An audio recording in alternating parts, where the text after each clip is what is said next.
Hi to everyone out there tuning in. This is the Remind Strategies to Fill Your Class webinar.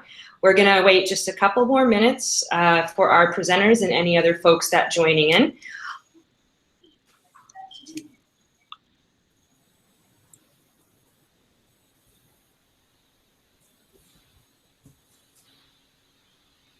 And also I see that lots of you are introducing yourself on the live stream page on the right, so definitely continue to use that as a back channel during our session today.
All right, it's 5:01. I'm going to get started. I think we're still waiting on a couple of our presenters, so hopefully they'll join us when they can. But we'll get the show started. So good evening, everyone, or afternoon to some folks. My name is Jordan Pedraza, and I lead community at Remind. And as I mentioned earlier tonight, this is a webinar on strategies to fill your class. So we know that when you're setting up your Remind account and setting up all your classes, one of the common places people get stuck is actually getting their students or parents or colleagues into their classes. And so we wanted to take an opportunity to share the latest features and tools to help you do that, but then also have a discussion around other best practices and tips to get folks in your class, whether it's logistically, just what are the best or fastest ways to do that, or kind of more strategically if you have people that are stragglers or a little hesitant to join your class. So I saw that many of you have already been introducing yourself on the live chat on the side there, so definitely continue to do that throughout the session. Any questions or comments, definitely keep it going throughout, and we'll poke back in to answer your questions or comments. And I'm also joined by an awesome panel of fellow Remind Connected educators. They'll be introducing themselves momentarily, but welcome to our panelists, and thank you so much for taking the time to share your tips and strategies tonight. So with that said, I'm going to share my screen.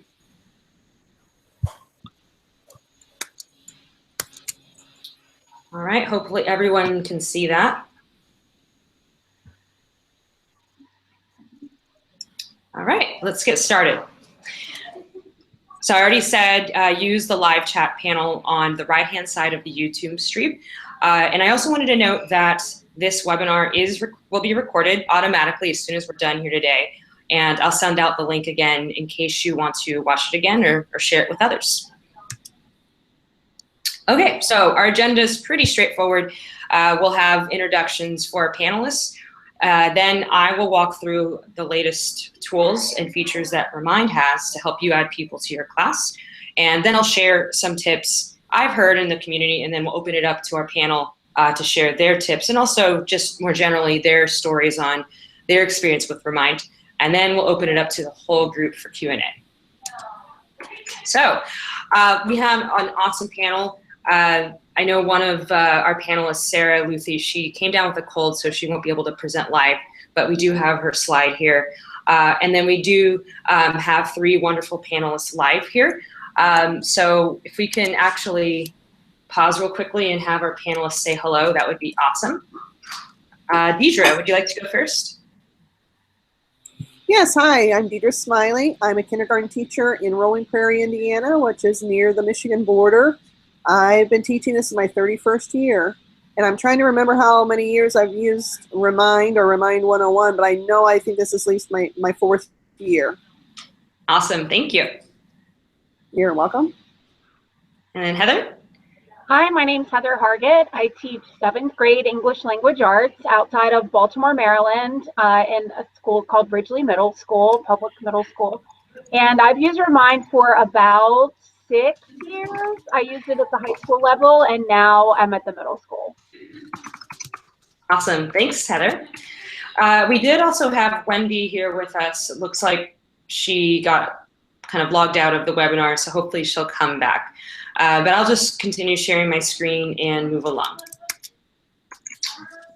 So we do have a few other wonderful folks that at least will be able to include their stories. We have Tasha Candela over in Michigan at Lakeshore High School. We have Stacy Moriello, who's in New York, and then Sarah Luthi from Ohio. So a lovely mix of different subjects represented, different age levels, different parts of the country. So nice mix of perspectives. All right, so starting out with how Remind helps you add people. And a lot of you may already know this, but just to make sure everyone is aware of the latest on what's available. And I'll also make sure to send out this presentation after we're done here so you can reference it afterward. So there are 4 main ways to add people on Remind. You can add them directly if you have their phone numbers or email addresses. You can share a principal handout or email it or post it somewhere or a poster. You can add them in person by just telling them your class code and having them text it in or join from their app. Or you can share a link. And I've linked off to a Help Center article there that you can reference in this presentation afterward in case you want to see the detailed instructions at a later point. But those are the 4 main ways that you can always add people. So let's walk through each one. So adding contacts.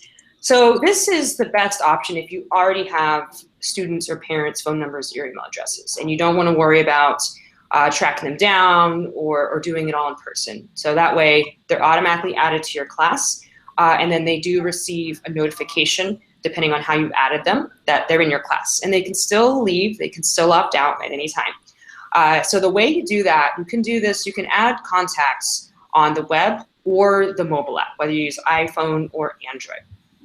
So what you want to do is go to the class in question and then look for the People tab. And if you click on that, then that will show you the options for adding people. And you can also find this Add People button. Let's say you're using the desktop web on a laptop or desktop computer. There's always a blue Add People button as well if you're in that People tab. So just find something that says People, and then that will take you to this next window. And then here's where you'll see the 4 options of adding people. So the first is adding contacts, and here you can enter in their name and then their contact information. And again, either email or phone number works. And even if you add it this way, they still can't see your personal phone number. Numbers are never shared on the platform. So it's just an easy way for you to add them directly to your class. Then they get a notification. They could still leave if they choose. But most people that we've heard use this say they haven't had any issues with adding people directly.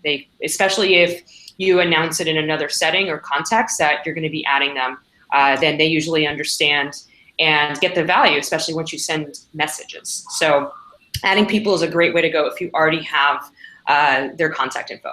And then the other cool thing is, let's say you have a list of contacts in a spreadsheet and you have their names and phone numbers or names and emails. You can copy and paste that that sheet into this Add People tab here. So it'll copy and paste everything you have from your sheet, and you can add kind of a bulk of people. So that's a nice kind of quick, efficient way to get everyone in your class.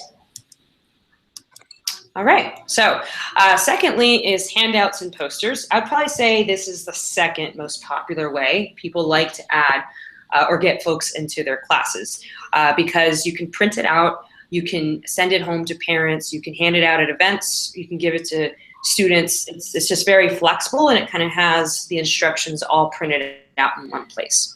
So what that printout looks like, when you go to that Add People button that I showed earlier, if you click on the PDF and Handouts tab, then it will show you the option to print out the handout. And we automatically fill your class code in there.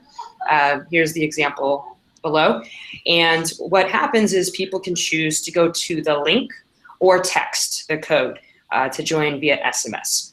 And we show a nice little visual diagram for them. The other cool thing about this handout is that you can translate it into 5 languages. So it's supported in English, Spanish, Portuguese, French, and Chinese. And then the other cool thing I wanted to mention is posters that we made a few months ago. So let's say you want to print out a poster and hang it up in your classroom or on your door or even around your school. So we have made this printable poster that you can just fill in your class code, and it has instructions on how to do that. So I've included the link to this printout template in this folder in this presentation. So again, when I send out this presentation, you can use this link here to the folder to access that poster.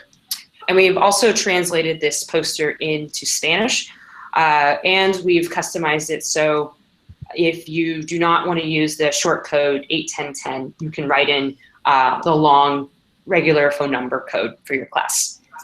So handouts and posters, I would say, are the second popular way to add people.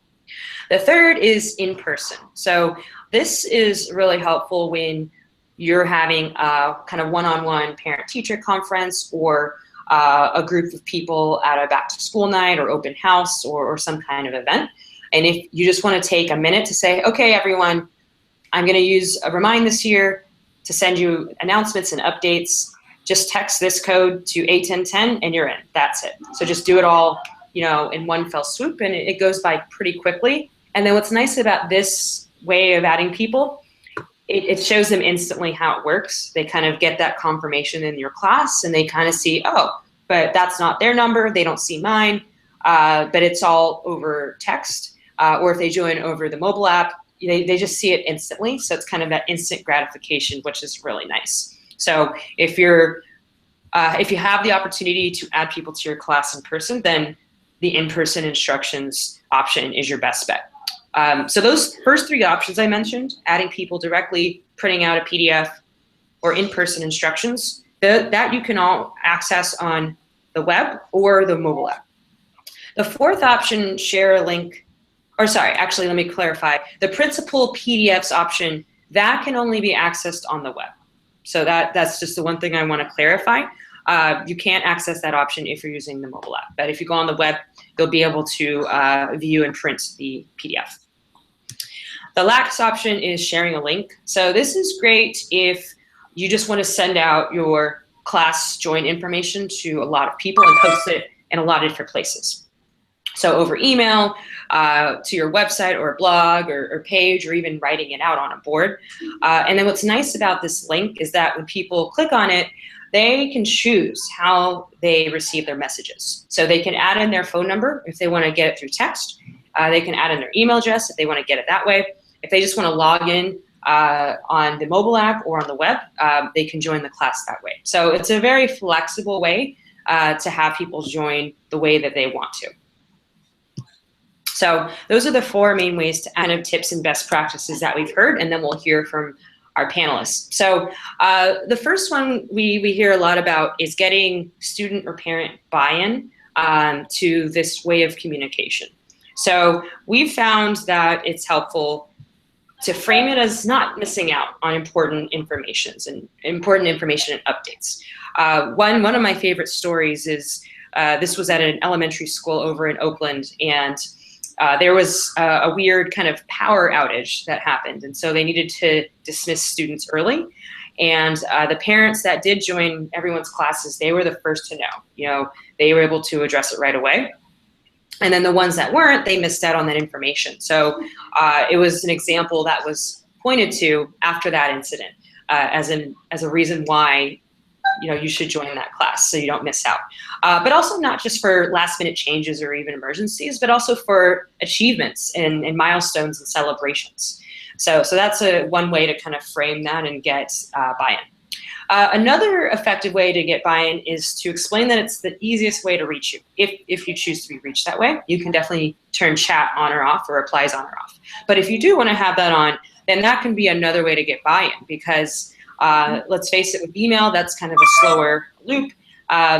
With checking portals or finding you in person or scheduling time to meet with you, that can take a longer time. So, and then phone calls, you know, that's also easy to miss. But with Remind and with texting and messaging, you know, that's a quick, direct way to reach you if there's any questions.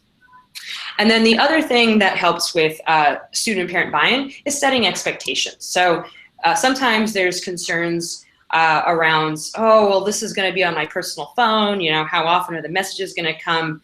And so it's helpful to just say in advance, this is how often I plan to send out messages. These are the times, and you can use the schedule feature to make sure it's sent out on those times.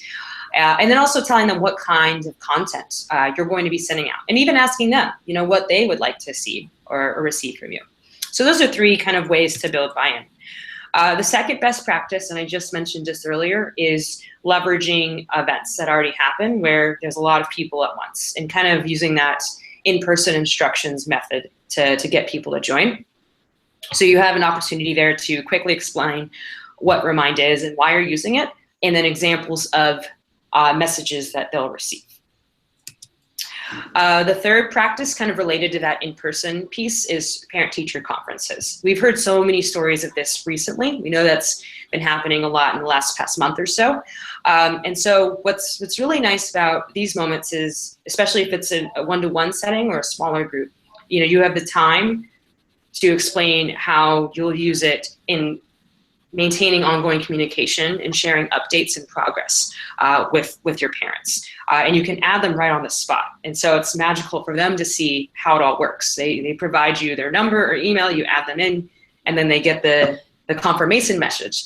And then they can see how they're connected with you. So that's a powerful story we've heard a lot pretty recently that can be a helpful tool for you.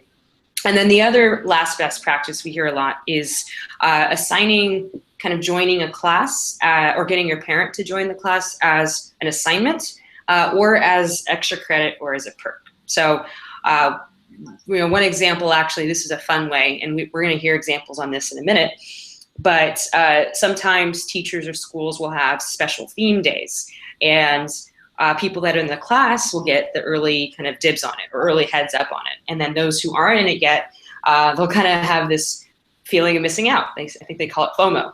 So it's kind of a fun way to get people curious and realize, oh man, I'm gonna miss out, you know, if I'm not in this class. Or, you know, offering extra credit or little goodies or incentives, especially if you're trying to get parents. The students, you know, if they have something they gain from it, then they'll be more motivated to help get parents on board. So those are general best practices and tips we've heard from our community. And then really quickly, I wanted to share some creative examples we've seen. So in the upper left-hand corner here, there was a teacher, I think this was April Granadas, Joanna Corobayas, sorry.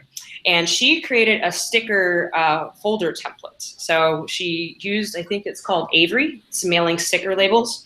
And she added her class code and wrote it out, and then affixed it to her student folders. So that way it was really easy to find and reference.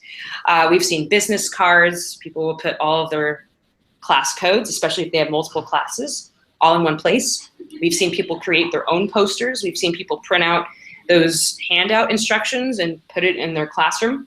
So definitely feel free to get creative if you choose, if you need to kind of encourage people to join. And then I've actually included the sticker template in a folder here that you can check out if you'd like to use it on your own after. All right. So now let's hand it over to our panel. Hopefully some more of our panelists have joined, but if not, we can voice over their stories.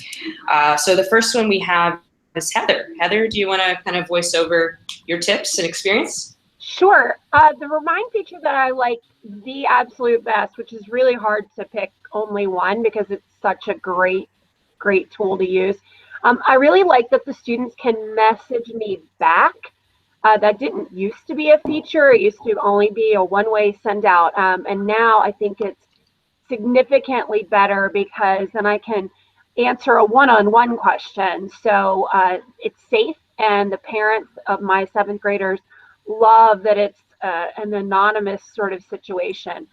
So that is a win-win for both me and for my parents and my students.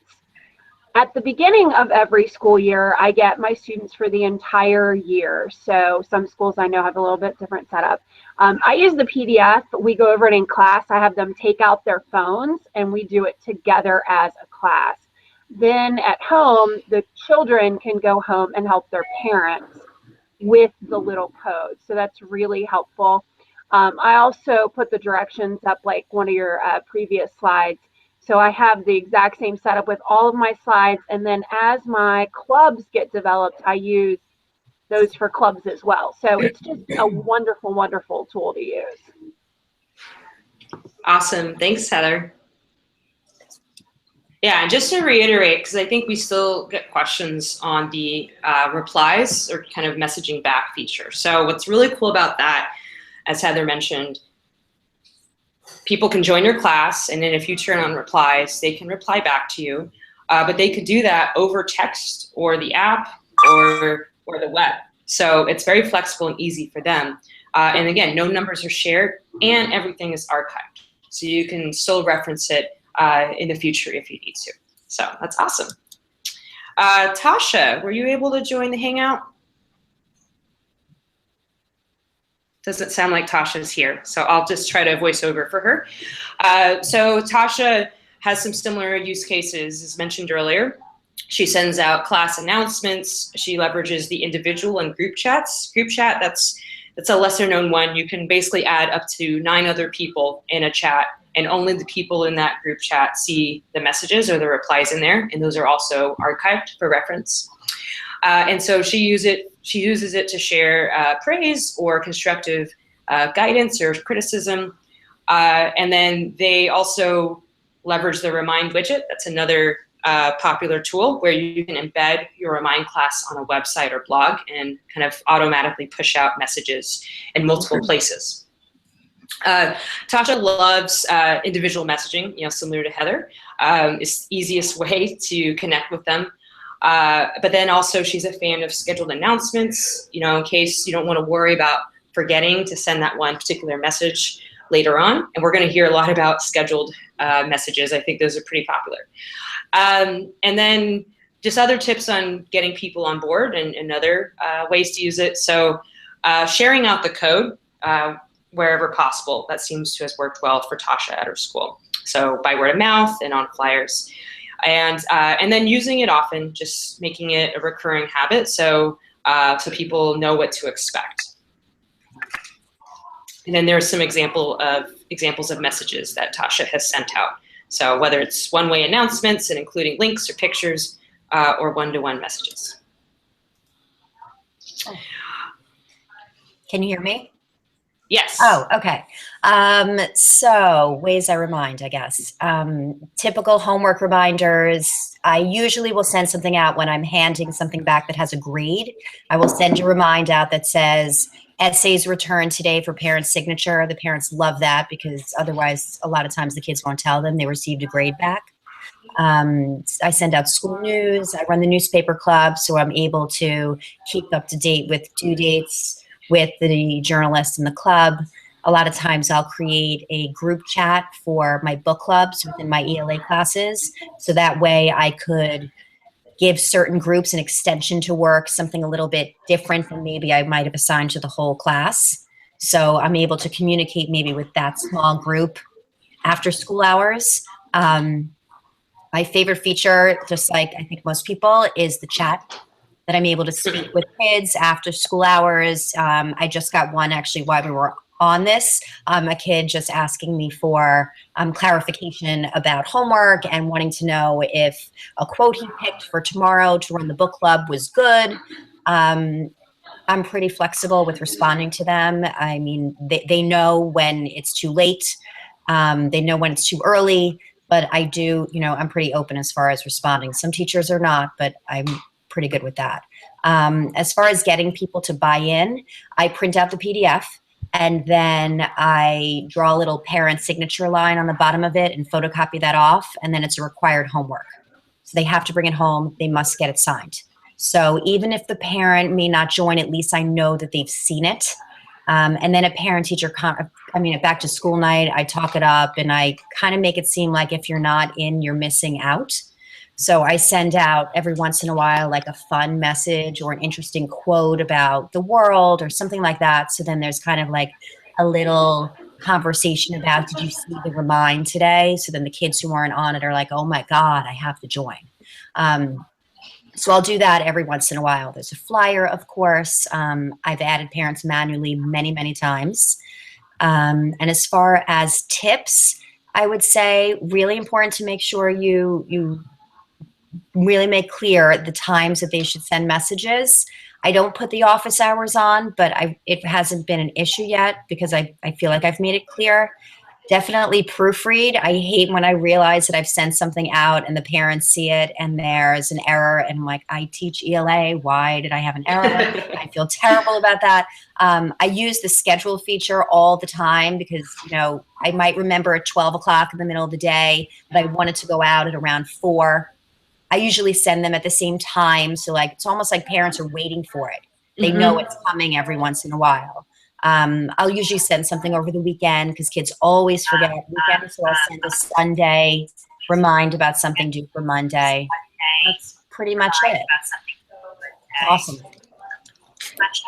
Nice. Thanks, Stacy. You're welcome. I particularly love the personal welcome message. Oh, the welcome message. Sounds like Somebody joins or a parent joins, I'll always send something back. With welcome to remind, or I'll send a thumbs up, things like that. Yeah. Looks like we're echoing here, so just trying to mute. There we go. Sorry about that, everyone. So cool. Thanks, Stacy. Moving along to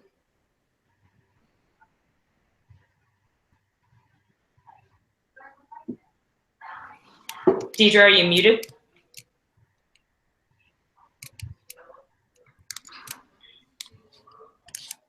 Yeah. Can you hear me now? Yes, thank you. Can you hear me now? Yep, you're good. Oh, I'm sorry. I'm sorry about that. I use Remind in so many ways. I use it for daily reminders, just a reminder to return library books as an example, upcoming events such as Christmas parties, homework reminders. I also use the group feature to help organize class parties with my room mothers with a small group. I also send individual messages to parents, so many things ranging from something their child may have forgotten at home or just sharing something funny their child said or give a positive compliment. I love to share pictures of class projects, especially there's some projects that we do that the kids may not take home, such as a snack. We made a Thanksgiving snack that looked like a turkey with rice cakes and other things. That's something the parents actually donated the food, but they weren't able to see it. So I took a picture of it and shared it on Remind so they got to see the finished project because the kids ate the project so they didn't get to see it. My favorite feature is definitely be able to two-way text parents. I use that daily and parents will text me about early pickup or if their child's not feeling well. But I get a lot of two-way texts every day. How I get people to join, I pass out flyers. The very first, we call it a walkthrough the night before school starts. I pass out the flyers then. I pass them out again a few days later, and then if I don't get the parents sign up, I add them in because it's so important that I get every parent on board.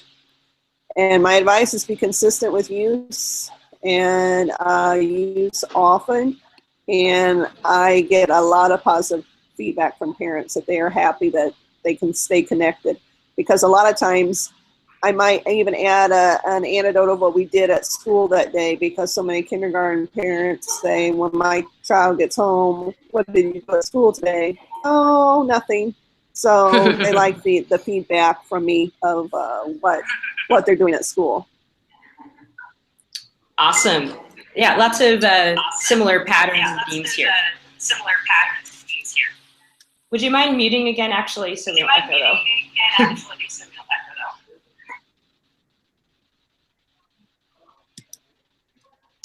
All right, Wendy.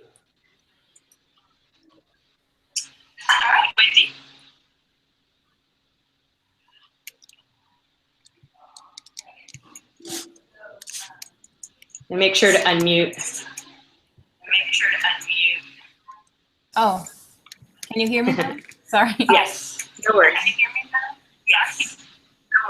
Okay, yes. I love Remind. I've been using it for many years, and how I use it is to inform parents about conferences, field trips, classes, parties, events at school, like STEM nights. Sorry, Wendy, do you have the YouTube page open? No. Okay, maybe it's, let me try muting Deidre.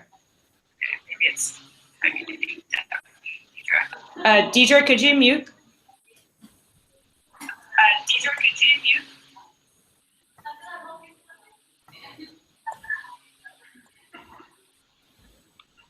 I don't have the YouTube page up.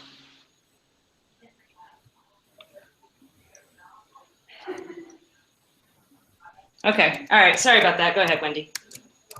Okay, so yes, I send pictures of important flyers that can maybe get lost in their backpacks, like kids usually do. And parents are always grateful that they receive all those important messages. Or sometimes I forget to send the flyers home, and I just take a quick picture and they can receive all the information. Or just having a G day the next day, I send a text and they get it. And so they are able to wear jeans that day. Also, I use it to send pictures of daily activities, to message individual parents, then create groups and differentiate between my students. And that's very helpful, because if you keep more than one subject, or you have two classes, you sometimes just want to send it to one of the sections and not the other one. And those students get the messages. My favorite Remind feature is a chat, the ability to chat with parents and individuals. Like, for example, last year I created a group for parents who were helping their kids doing the science project. And I made myself available that weekend so they could connect with me and send me pictures of their progress.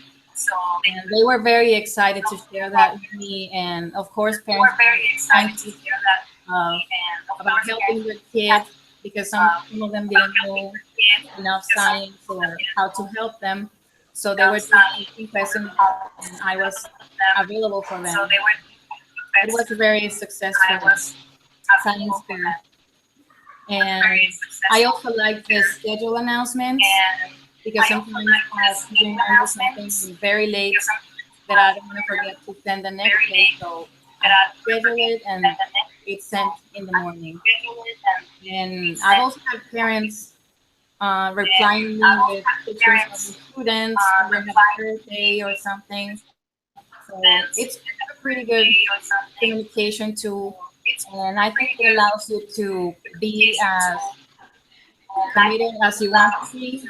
You can make yourself available every day, or you can have the office hours.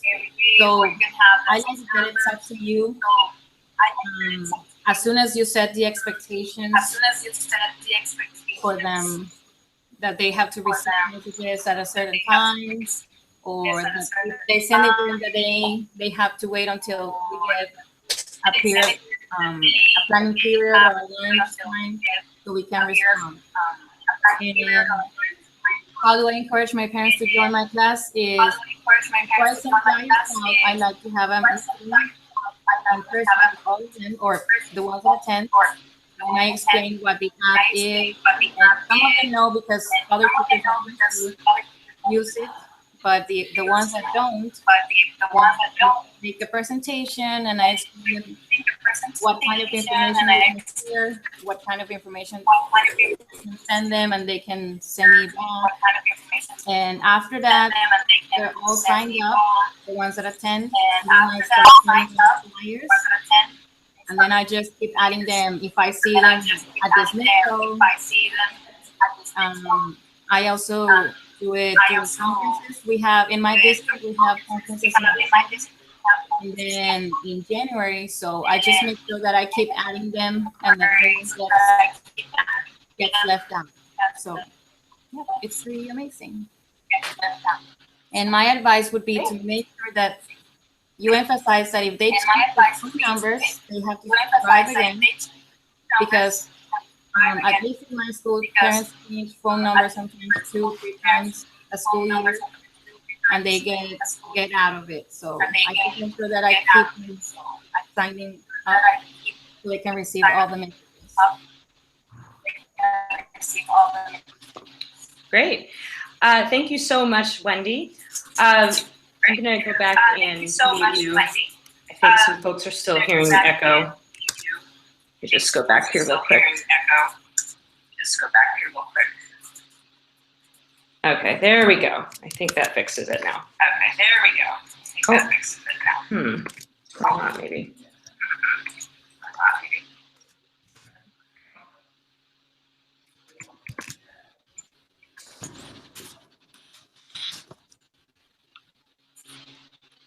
All right, hopefully the echo stops there. So Sarah, she came down with a cold. Oh, I'm sorry, I'm still echoing here.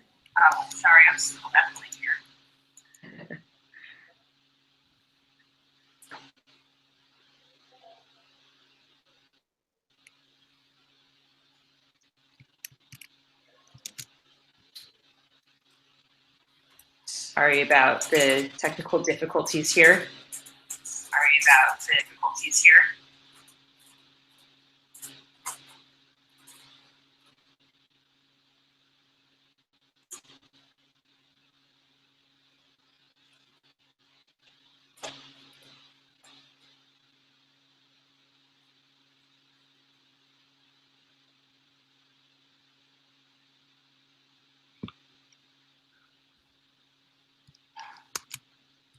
Hopefully this works now.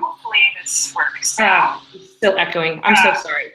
Well, we're about to wrap up anyway, so I'll just quickly try to skim through Sarah's tips. So here's the slide here, and I will be sharing it out.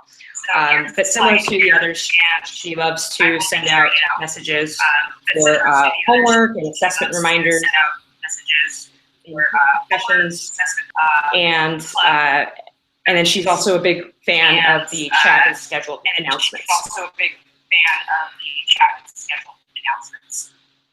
And then similar to others, her tips are around being consistent. And limiting how often she sends out messages. Usually we hear in our community about a few times a week is the nice sweet spot there.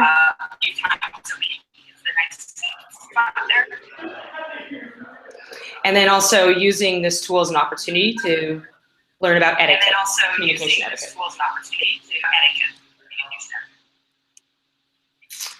All right, so I'm going to close back out, and we're going to open it up for Q&A. So please post your questions to the live page, and we'll continue to address them.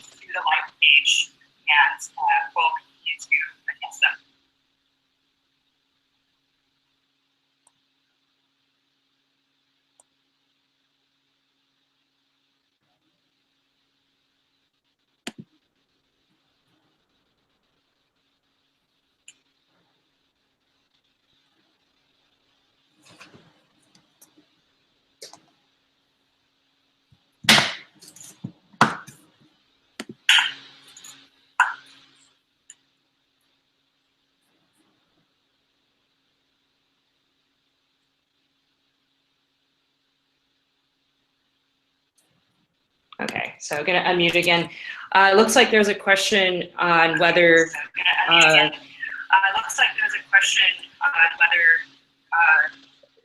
Chinese is available for the handouts. And right now we don't have that available, but we're working on it. And the same goes for Arabic. So we're hoping to have the option to translate any PDF eventually.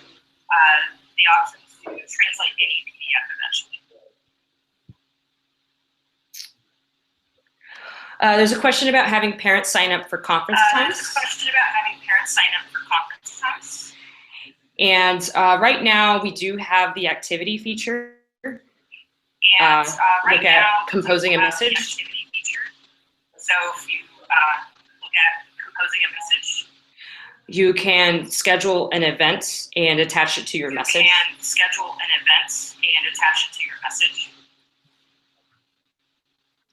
And actually, I can share my screen on that real quickly. So there's the button for activity. If you click on that. So you could probably choose event, and then you can enter in the information.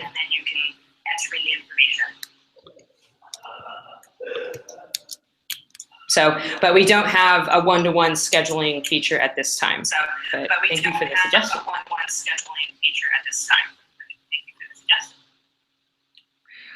And when people RSVP, they can say yes, no, or maybe. And they have buttons to do that if they're on the web or app. Or if it's over text, they can reply with those options.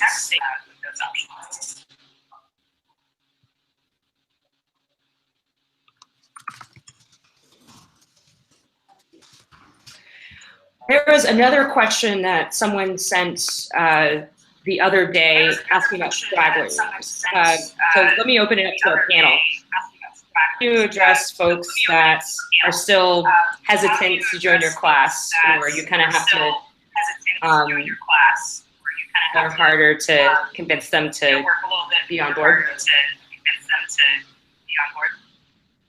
Well, as teaching 7th grade, sometimes they don't want to have that reminder.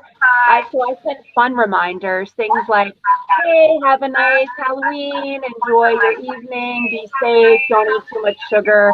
And then the next day, the kids receive the message, feel special.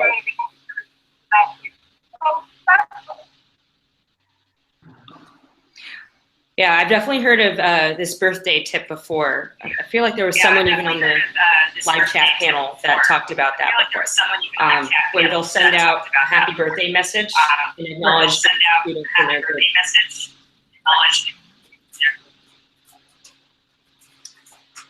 Any other thoughts on that from our panels?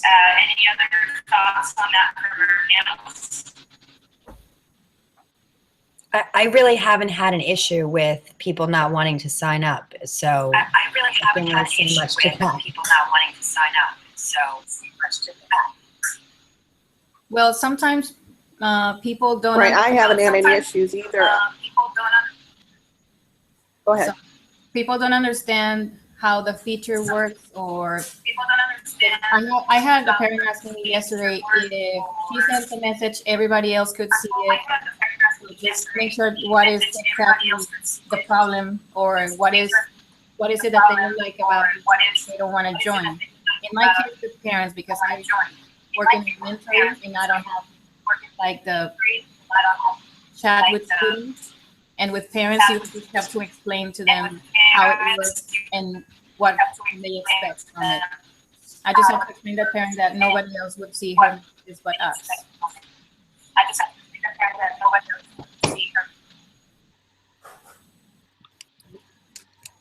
Great.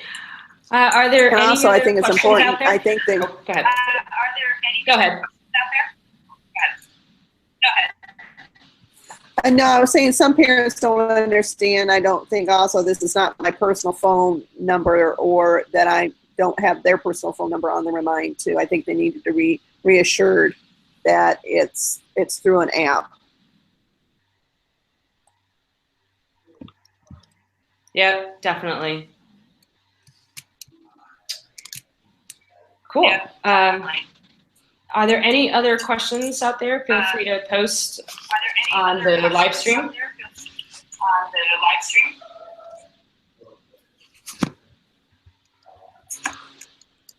I just had someone message me saying that the mobile app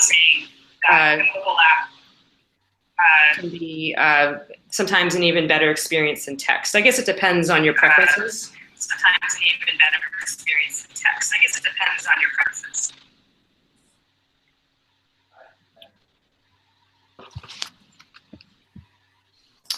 All right.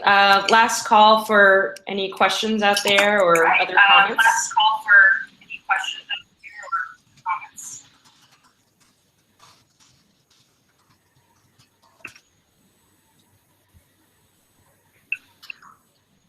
Let's see. Is there a way to see if a phone number is disconnected or no longer working?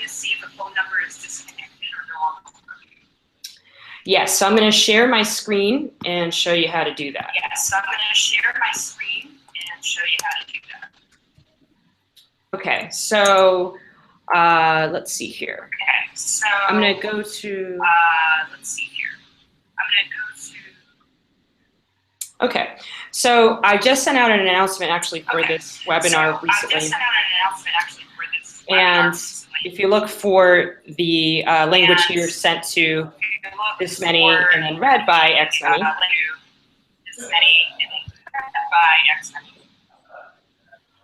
So if I click on the read by, then I get a message summary. It tells me how many errors there are. So if there are any errors, there will be a little yellow exclamation point next to the name. And I don't have any errors here, unfortunately, to show, but I can send out the article on the Remind class, but this is where they would appear.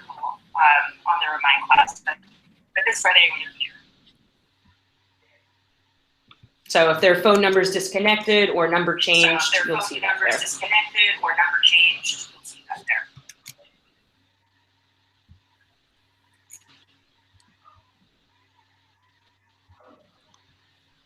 Oh, and then the red feature, that is right now for SMS. And for the mobile app. And we're working on web.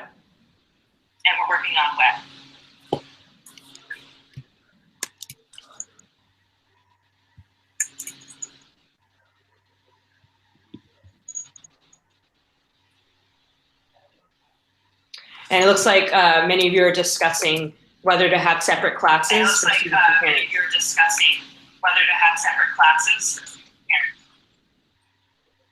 And so we see a mix too. Some like to have everyone together for accountability and sharing information.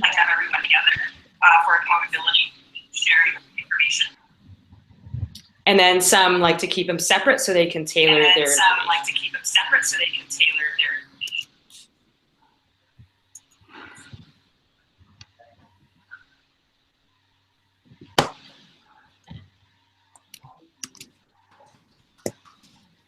And I'm also going to post the delivery summary in the live chat now, so people can reference that.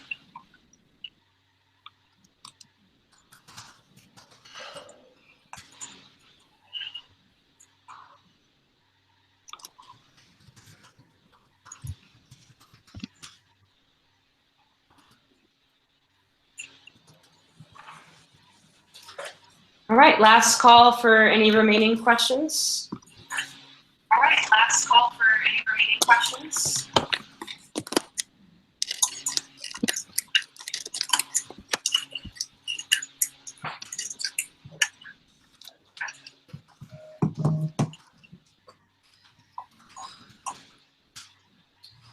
All right, well, thank you so much, everyone, for tuning in, and thank you to our panelists. I apologize for the echo and technical issues. but I will send out the presentation on the Remind class. And I'll post it on the live chat page, and you can continue the conversation there too. Post it on the live chat page. You can continue the conversation there too. All right. Well, good night, everyone, and thanks again. All right. Well, good night, everyone, and thanks again. And thanks for panelists. Bye. Thank you. And thanks for panelists. Bye. Bye. Bye. Thank you.